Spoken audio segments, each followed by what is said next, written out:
Did you know that when it comes to UFOs, many non-Christian researchers hold to the same points that many Christian researchers hold to?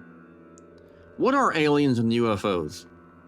In the last talk, we looked at the alien or the extraterrestrial hypothesis, and we argued that there are many points against such a view. While the alien hypothesis is a popular one and almost a default one, there are many arguments against that position. If you haven't seen that video, check out the link in the description. In the first video I did on UFOs, I talked about the link between the military and UFOs, about the turn right after World War II until last summer, July of 2022. We had the first open congressional hearing since about the 1950s. So there's a lot going on with ufology right now in the military and around the world in general. And our government is opening up more and more about the topic. In this video, we're going to look at the psychological and demonic theories about what aliens and UFOs might be.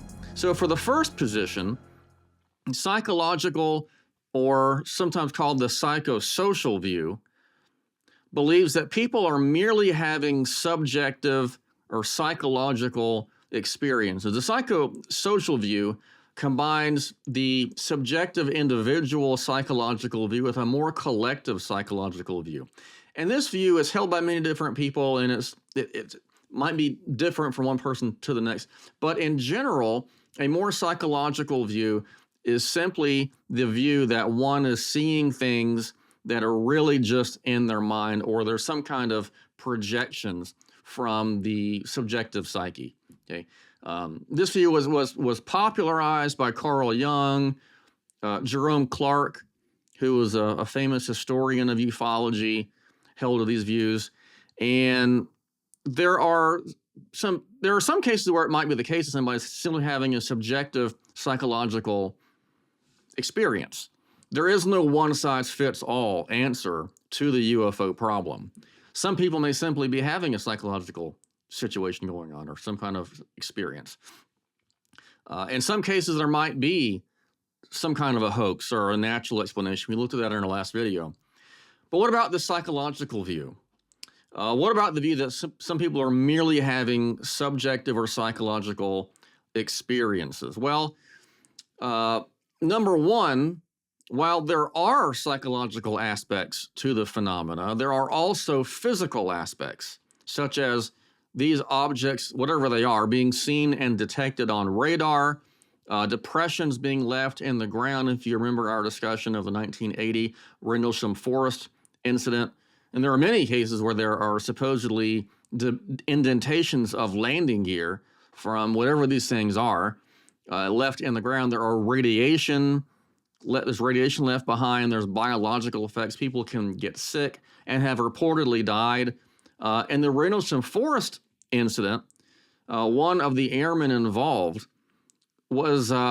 claims that he has had physical effects, heart problems, I believe gum problems, and the Air Force, according to him, even denied he was in the Air Force at that time until there was an investigation. His records were top secret and until they classified them.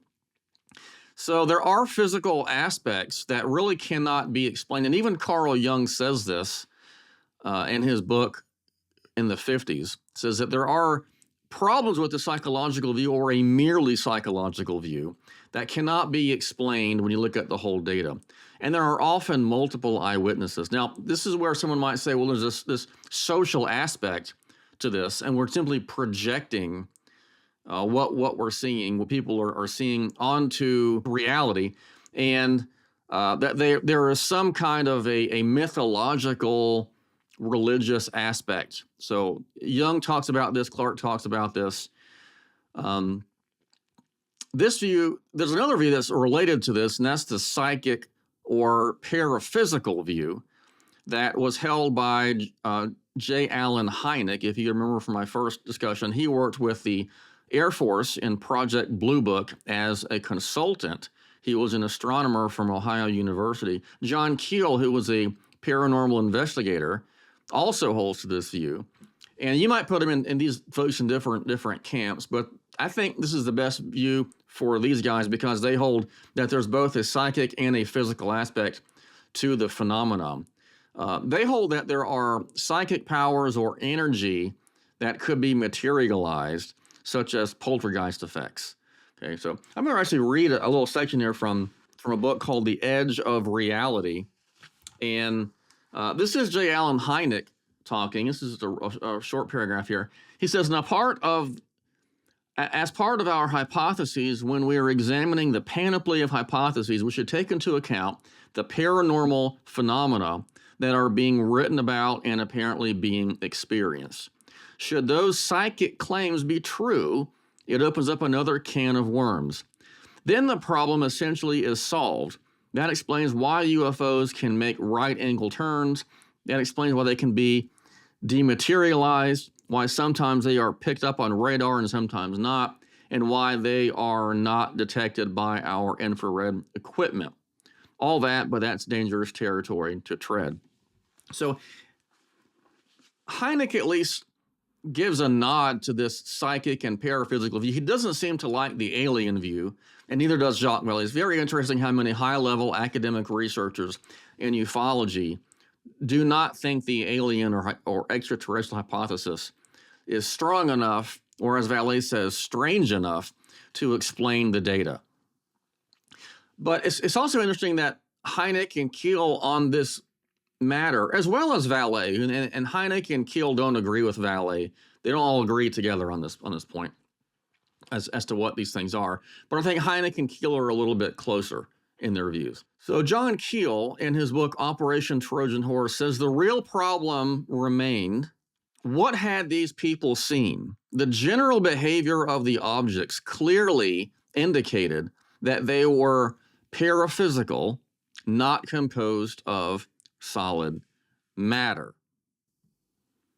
So here Keel says that whatever's going on is not really a material thing. It's not composed of solid matter that we would normally consider to be just a physical attribute. Now, Vallée thinks that they are physical.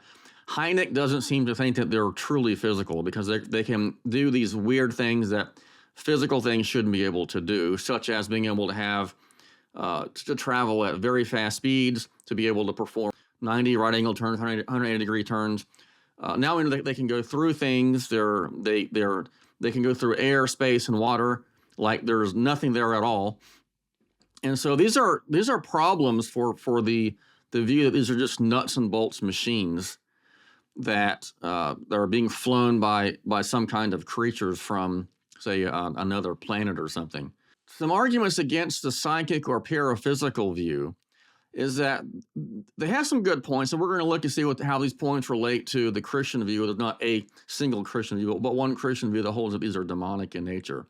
There are some good points here, and there are similarities to the demonic view, such as the non-physical stuff that's being materialized, like demonic powers. We're going to get to that here in a little bit. But it also doesn't explain all the data, such as the anti-Christian teachings. So there are aspects that are similar. It doesn't explain all the data. It does get around the problem of interstellar travel and those kind of things that we looked at with Vallée's arguments against the alien view. So what's the demonic view? This is a popular view among Christians. The demonic view is simply that what we're seeing as UFOs and what are being experienced as alien encounters or abductions are not really alien beings from another planet, or as Vallée says, physical beings from another dimension, somewhere around planet Earth, but can hop through different dimensions. But these are demonic, evil, spiritual forces. Now, one question that I used to have with this, when I heard this as a Christian, prior to, and even in my earlier studies with this, is why would demons want to make people believe in aliens? It didn't make any sense to me. I could not understand why in the world that demons would care one bit or not about whether we believed in beings from another planet. Then I started reading these guys. This is what really interested me in ufology, is that these non-Christian researchers were saying the same things, very similar at least, to what Christian scholars are telling us. So what are they telling us? Well, let's have a look. First of all, we have Jacques Vallée, who again is one of the foremost, if not now the foremost ufologists. And he says, I propose that there is a spiritual control system for human consciousness, and that paranormal phenomena like UFOs are one of its manifestations. Now, as we're going to see, Vallée doesn't think that spiritual control system is exactly like the demonic view, but they're very, very similar. We'll see how else they think they're similar. Well, he also says, what could a paranormal phenomenon control? I suggest that it is human belief that is being controlled and conditioned. And that would make sense from a Christian point of view. So why would a demon want to make you think that there are aliens that exist? Well, if they can control your worldview, if they can control your beliefs, especially about Jesus Christ, then that's a pretty good motivation.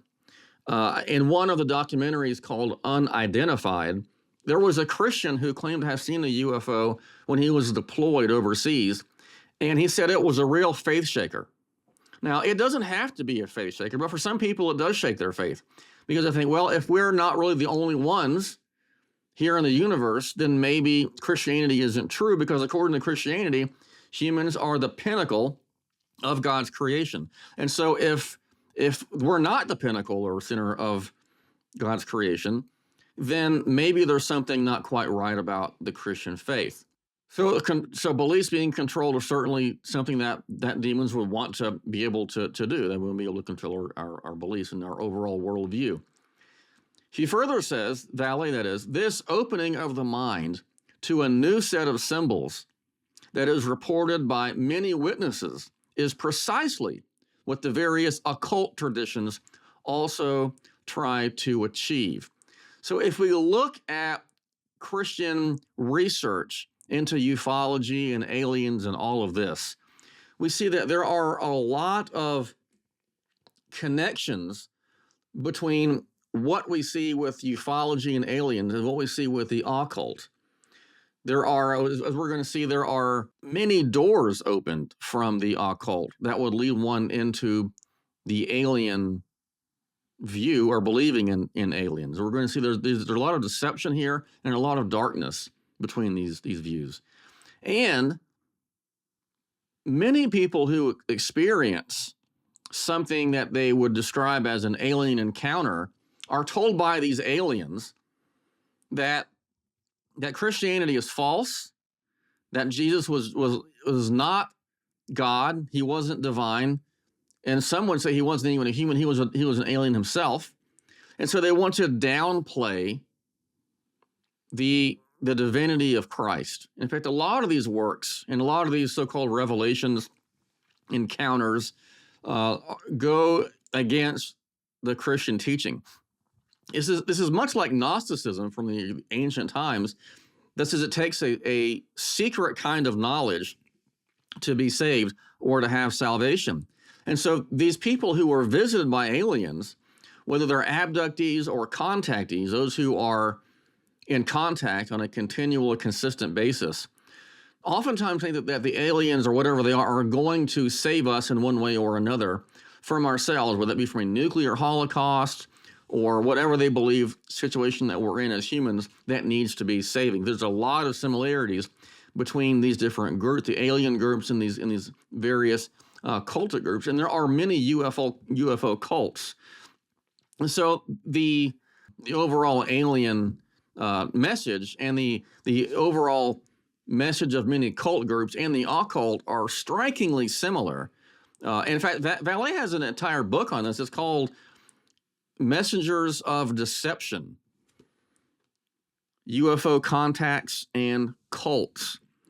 And so when I started reading these books from, again, non-Christians, it wasn't the Christians that I thought were the very startling or different or interesting. Not that they weren't interesting, but it was what I would have thought all the time regarding aliens and UFOs, that they were probably, according to Christians, demonic. But when I started reading non-Christians like Hynek, Vallée, and especially Keel, saying a lot of the same things about these beings, it really made me wonder, how close are they? How close are these researches to a Christian view while not holding to an explicit Christian view? How are they so close? Why are they saying the same kind of things? Why are they rejecting the alien view and also rejecting a Christian view, but not getting quite there like Christians would? So this kind of notion of symbols and a religious connection, especially with the occult, is not something really novel or new today. A lot of folks see there's a connection between the occult or occultic activities, especially the New Age, and what we see with ufology. Vallée says, in a recent book on abductions, a Canadian researcher, Dr. Persinger, has observed that for thousands of years and within every known human culture, normal individuals have reported brief and often repeated visitation by humanoid phenomena. When these phenomena were labeled as deities, the messages were employed to initiate religious movements that changed the social fabric of society. Again, this would be a clear motivation for a demonic force, namely being able to change the social fabric of society. And as Vallée said earlier on in my previous talk on this topic, to be able to call into question our religious beliefs and to kind of overthrow the church and make it seem somewhat irrelevant. Vallée continues in another place. When I speak of a spiritual control system, I do not mean entities we might call angels or demons. So here's where he's different. They are spiritual in a sense, but they're not, in our exact view, demonic. I think Keel is a lot closer to our view in the demonic sense. What I mean, Vallée says, is that mythology rules at a level of our social reality over which normal political and intellectual trends have no real power. And so what he's saying is that we have this phenomena going on that's real, but we can't really understand it with our normal means. We can't really look at it from a political lens or anything like that and be able to make sense of it. It's something very different from what we have in our normal day-to-day lives. So what are some arguments for the demonic view? Well, one is that it explains the violation of physics. This is very similar to Vallée's view that rejects the alien view. It's very similar to the psychological or psychosocial view that all say there's something that's not exactly physical going on. Now, Vallée does think it's physical. He just thinks that they're able to, in some way or another, manipulate space-time dimensions. But the demonic view explains the violations of physics, how these things can go 90 degrees, 180 degrees, make a turn at hundreds or thousands of miles an hour without slowing down, to be able to appear and disappear into and from nothing, to change their shape, to go from being more like a sphere to being a cube or vice versa or anything else like that, to be able to go extremely fast, faster than the speed of sound, without breaking without a sonic boom, without any kind of heat signature, sometimes being on a radar, sometimes not. So it explains those kind of physical violations. It also explains the similarities with other man-made and occultic faiths. It will explain how and why there are these similarities. So Vallée talks to us in his works, like in his book Passport to Magonia, and books that focus on this religious context. That would explain why they are so similar, with why the alien UFO issue is very similar with other cultic or occultic faiths, if they're one and the same thing. In fact, as some ufologists tell us, Vallée being one of them, these entities, whatever they are, seem to change with the culture. They seem to kind of input itself in a culture in such a way that it makes sense in that culture, but it's still far enough technologically that the culture can't make sense of it. So if these aliens are really demonic in nature, it would explain the similarities with the occult and the cults, the New Age movement, because demons would want to make you think that there's something else like aliens going on to change your views, and use that occultic door to draw you in to that kind of deception. It also explains, number 3, the anti-Christian teachings. So if aliens really are more demonic in nature, then it would better explain why there is such an explicitly anti-Christian, not just anti-religious, but very anti-Christian teaching. So we have to ask ourselves, why would aliens care about rejecting the Christian teaching to such a degree? Well, one might say, well, it's just because they think it's not true. Well, why just anti-Christian? Because many of these alien type encounters teach a very Buddhistic and New Age and pantheistic type of system. So why would it just be anti-Christian? It would explain that if these are really indeed demons. There is an interesting phenomena going on, being told to us by a researcher, Joe Jordan. And he says that we're told that he works for an organization called MUFON, Mutual UFO Network. And he has done a lot of research on this topic, and he was not a Christian at first, but he became a Christian through his experiences with people and UFOs and all that. And he was told that there's nothing that can stop an alien abduction experience. But that's not his experience at all. In fact, he tells us that he has hundreds of eyewitness accounts on his website and in his book. His book is called Piercing the Cosmic Veil, You Shall Not Be Afraid of the Terror by Night. And his website is called piercingthecosmicveil.com.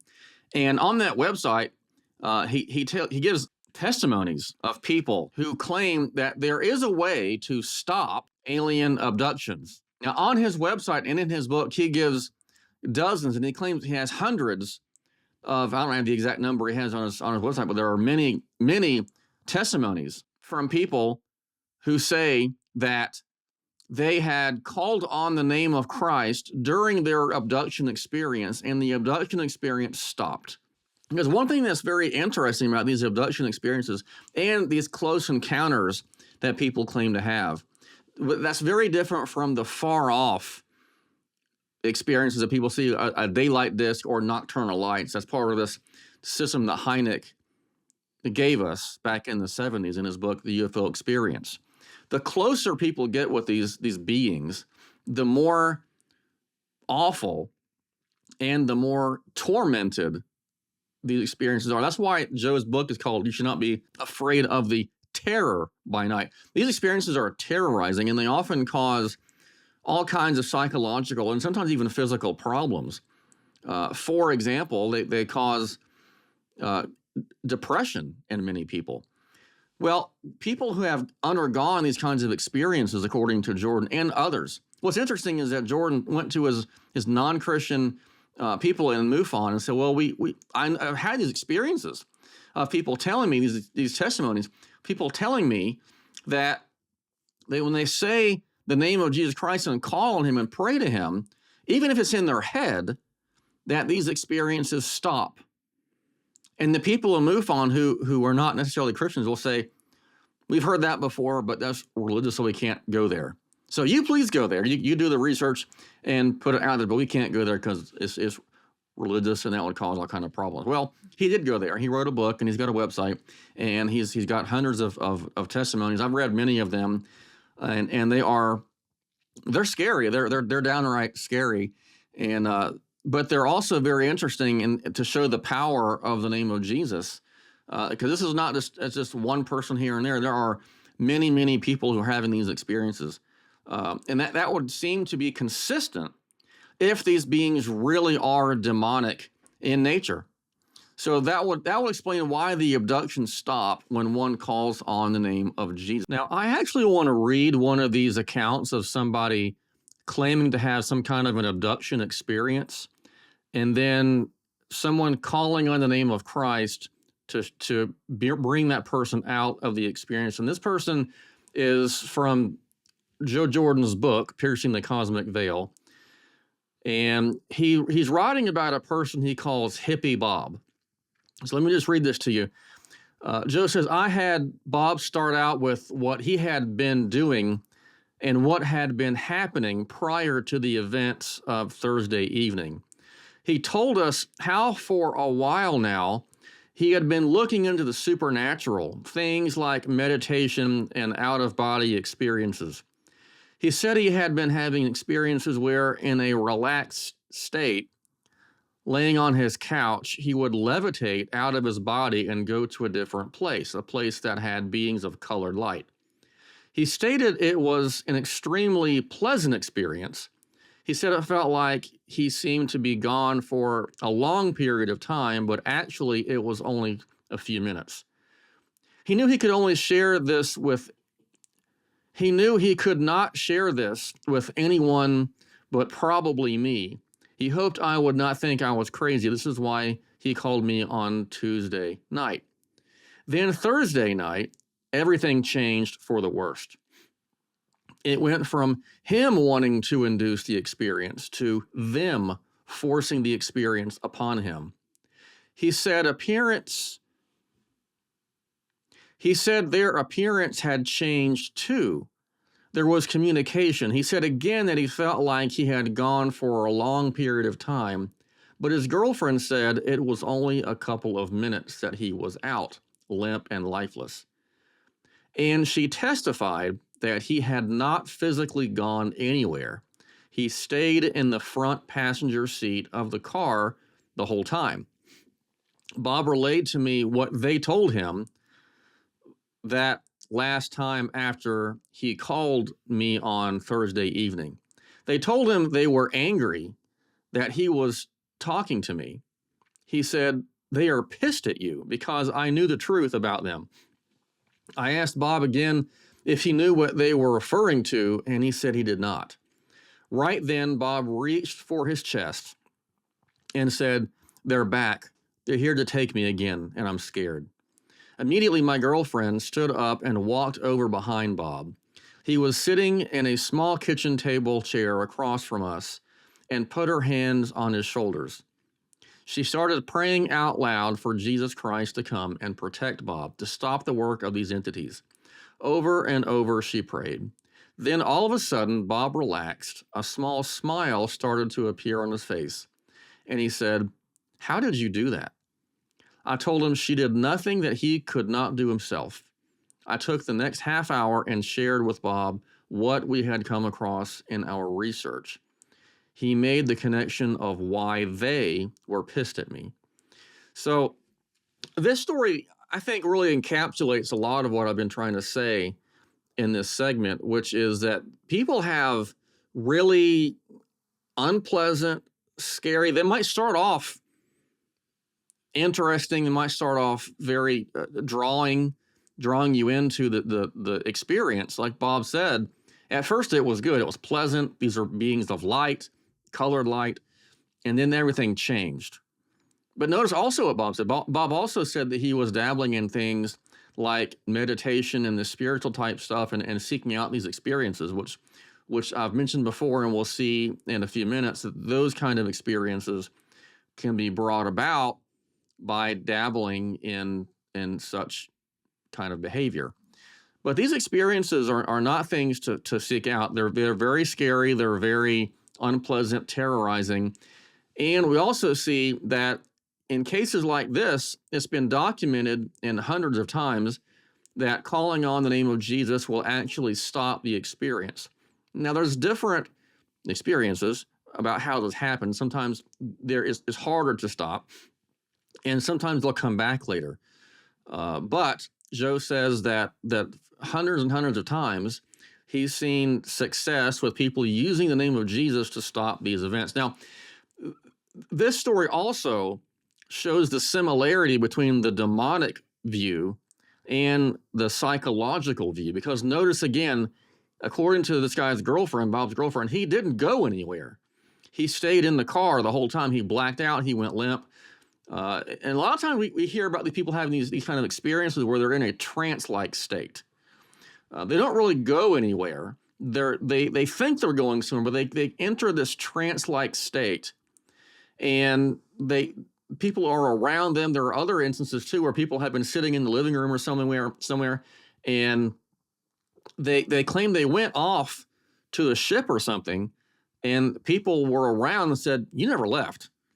And so, but they were in some kind of a trance-like state.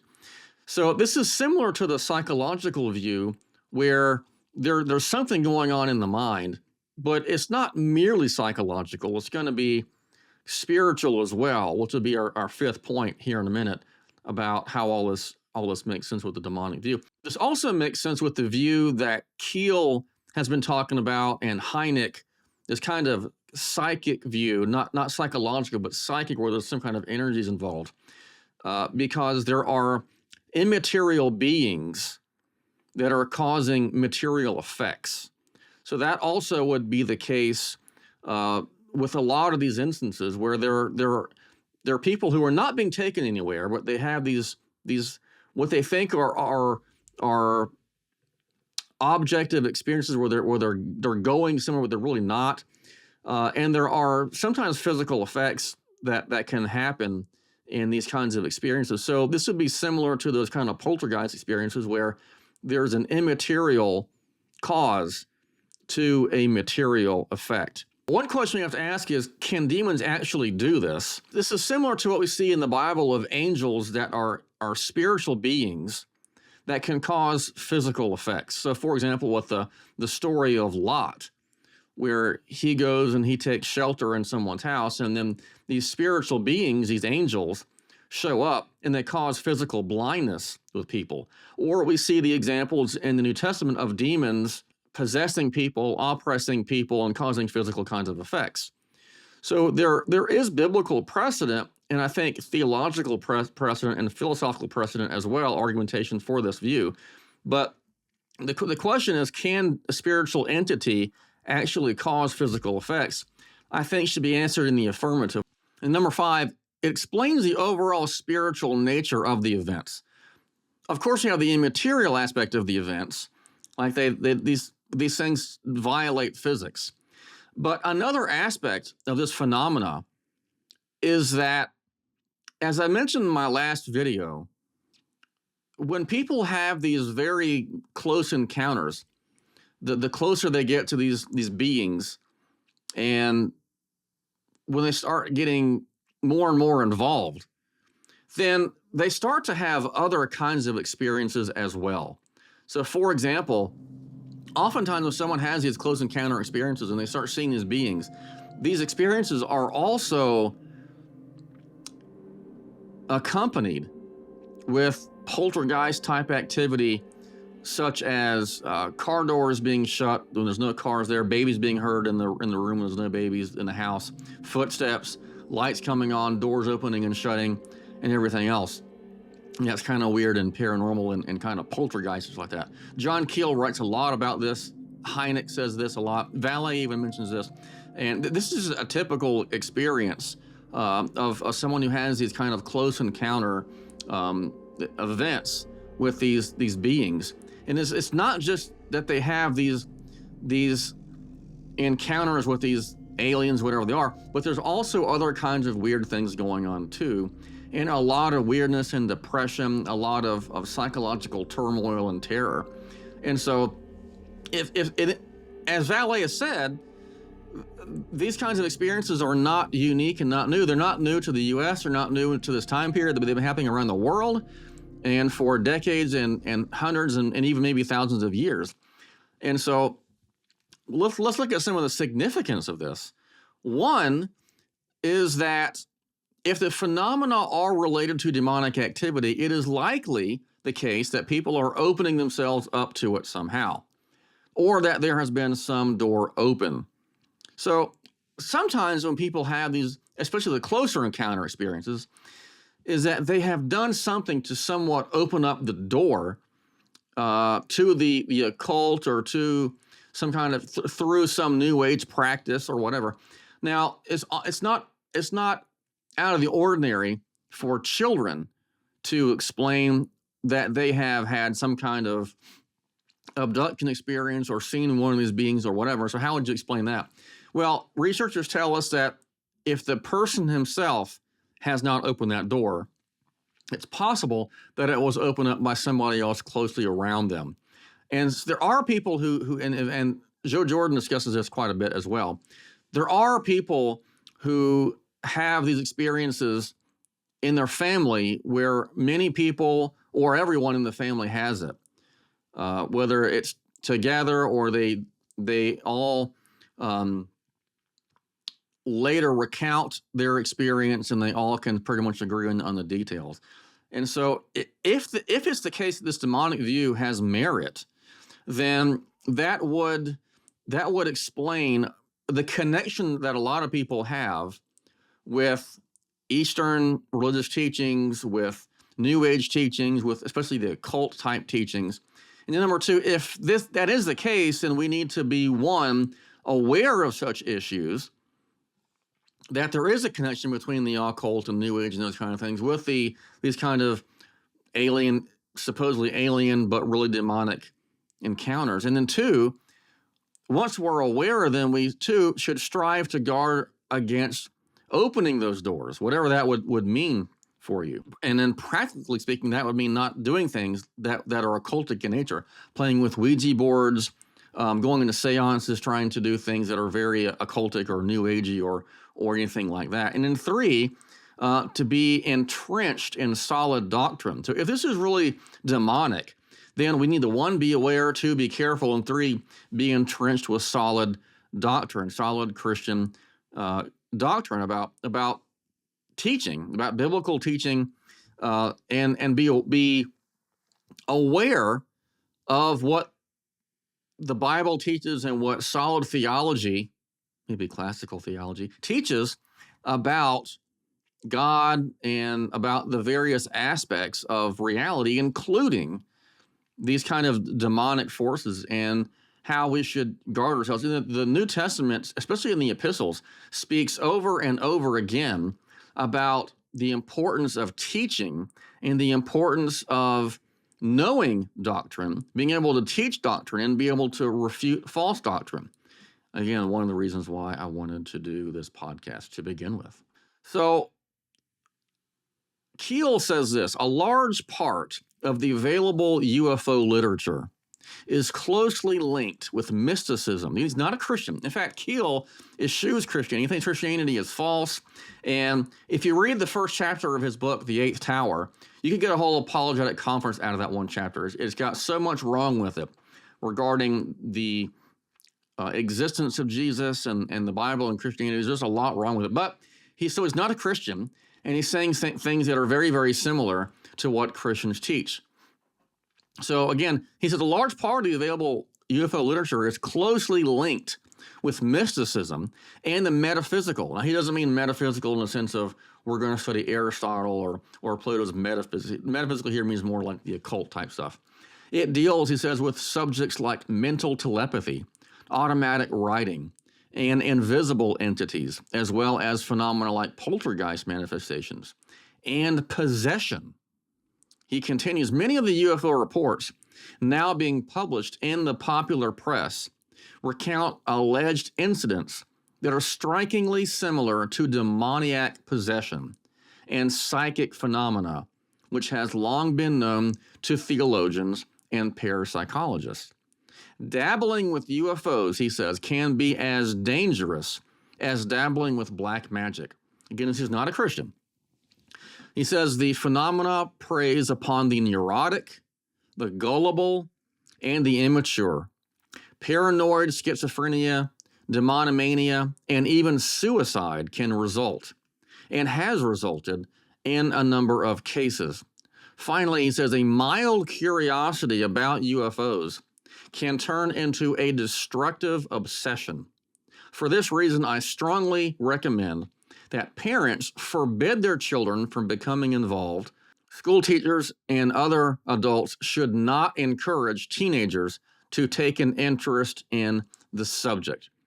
So when I was reading these books with Vallée and Hynek and Keel, who were vocally non-Christian, they are explicitly non-Christian, and even in some ways anti-Christian. And they're saying the same kind of things that Christians say. That just made me wonder what in the world was going on. This is one of the things that got me into ufology. Hopefully not in a way that's dangerous, like Keel is saying, but in a way that we need to be informed. We need to guard ourselves. I remember taking a class from Rod Rhodes one time, and he said that to guard myself against the cults, because he's a cult specialist. He says he tried to read 2 good books for every bad book he read. So again, we need to be entrenched in the Word. We need to be entrenched in prayer and church, and those people around us who are Christians. So we need to be on guard about those kinds of things. So there are many interesting similarities between what these non-Christian ufological researchers are saying and what Christians, even evangelical Christians, are saying as well. And so if this is right, this is true, that these aliens really are more of the demonic sort, then as Keel says, we should be aware and be careful and not suggest to people who are more gullible, more immature, younger, to dabble in these kinds of things. Then it can be just like playing with black magic. So we shouldn't do things that open that door to the occult or study and approve in an approving way of things like New Age. Now, if you're doing this for apologetics, you're trying to argue against these views, then we have to know what we're talking about. We have to know if we're going to discuss New Age stuff, we have to read New Age stuff to be able to counter up and be informed. We have to do that. But we need to be aware of what we're discussing here. So again, I think that the demonic view has merit. Again, not in every single case is it going to be a clear case of a demonic example of what's going on. Someone could simply have a psychological problem. There could be a natural explanation. But I think in some cases, and maybe many cases, there is a demonic explanation for what is going on. So I don't think the alien view is, as Valet says, it's not strange enough to account for all the data. It doesn't account for the apparent immateriality of these things, and it doesn't account for the very occultic, poltergeist-type nature and the evil, deceptive, to use Valet's word, nature of these beings. So do your research, do your homework, but be careful and be aware. And if you found value in this video, please like and subscribe. Thanks for tuning in, and we'll see you next time.